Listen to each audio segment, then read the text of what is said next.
កុំគិតច្រើនពេកអីនាំតែស្មុគស្មាញរឿងណាហួសហើយឲ្យវាហួសទៅចុះហើយរឿងណាដែលមិនទាន់មកដល់ក៏កុំបារម្ភពេកអីប្រឹងឲ្យអស់ពីលទ្ធភាពនៅថ្ងៃនេះឲ្យហើយថ្ងៃស្អែកទុកឲ្យកម្មជាអ្នកចាត់ចែងទៅចុះបើល្អទទួលយកទៅបើមិនល្អទេក៏ត្រូវតែហ៊ានទទួលហើយប្រឹងប្រែងបន្តទៅទៀតជីវិតតែងមានរឿងល្អខ្លះមិនល្អខ្លះជារឿងធម្មតាគ្មានអ្នកណាជៀសផុតទេកុំកើតទុកពេកអី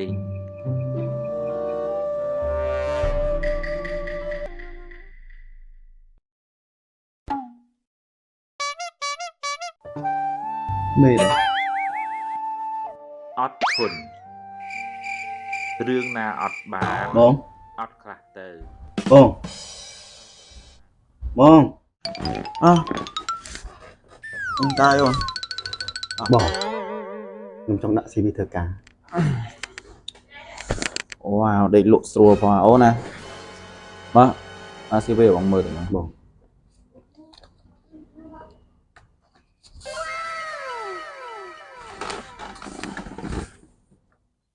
មកយកកៅអីបងតិចមកបាទយកកៅអីបងតិចអីបង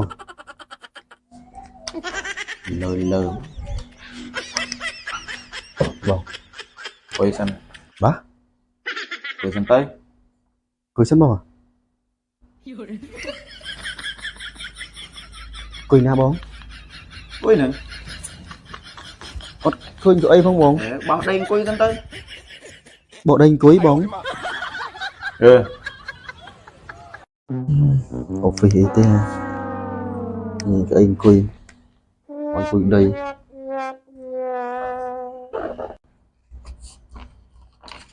អនឡាញថប់ធ្វើការកន្លែងណាពីមុនមកអត់ផងបងហើយមិនបានចង់មកធ្វើការកន្លែងបងឃើញបងដាក់ពីរើបុគ្គលិកឯងរើសតើឈ្មោះអីមិនដឹងមិនឆ្លើយដឹងបងសួរណៃឈ្មោះអីមិនដឹងបងសួរតែឈ្មោះអីមិនអត់ដឹងឈ្មោះខ្ញុំមិនដឹង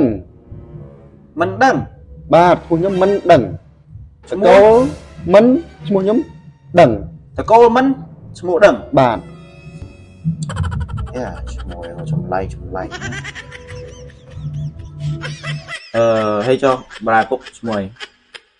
ធុញមែនអូនតែឯងមកសំភារបងត្រូវតែសួរជីវប្រវត្តិខ្លួនឯងចឹងហើយបងគ្រាន់តែសួរឈ្មោះម្ដាយពុកខ្លួនឯងឈ្មោះអីធុញមែនអូនឯងធុញមកសំភារអូនមិនត្រូវនិយាយពីថាធុញម្ដាយពុកឈ្មោះអីធុញមែនបាទធុញមែនម្ដាយឈ្មោះធុញឪឈ្មោះមែនអញថានេះគ្រូសាវាឈ្មោះចម្លែកអញ្ចឹងធ្វើម៉េចបើពីដូនតាមកដាក់ឈ្មោះអញ្ចឹងចម្លែកអីស្នាក់នៅពុំណាឃុំណាមិនស្គាល់មិនបានអត់ស្គាល់បងសួរកន្លែងស្នាក់នៅណារងហើយកន្លែងឯងស្នាក់នៅរងហើយនៅណាមិនបានអត់ស្គាល់ទីលំនៅខ្លួនឯងបច្ចុប្បន្ននៅណាមិនស្គាល់មិនបានត្រូវអត់ស្គាល់អូនឯងនៅណាមិនបានត្រូវអត់ស្គាល់បងសួរតើឯងនៅណាស្នាក់នៅកន្លែងណារងហើយនេះភូមិមិនស្គាល់ឃុំមិនដឹងភូមិមិនស្គាល់ឃុំមិនដឹងអញថាហ្នឹងមែនអានេះអត់ត្រឹមតែឈ្មោះគ្រួសារទេកន្លែងស្នាក់នៅវាក៏ចម្លែកទៀតភូមិឃុំវារស់នៅក៏ចម្លែកទៅស្អែកចូលធ្វើការបងសុភាណឯងទៀតបងក្បាលអរគុណមេអរគុណចម្លែកសម្រាប់អ្នកចម្លែកអរគុណមេអរគុណច្រើនតោះស្អែកចូលធ្វើការដេកសុកក៏មករំខានរំលែកឯងណាដេកសុកយ៉ាង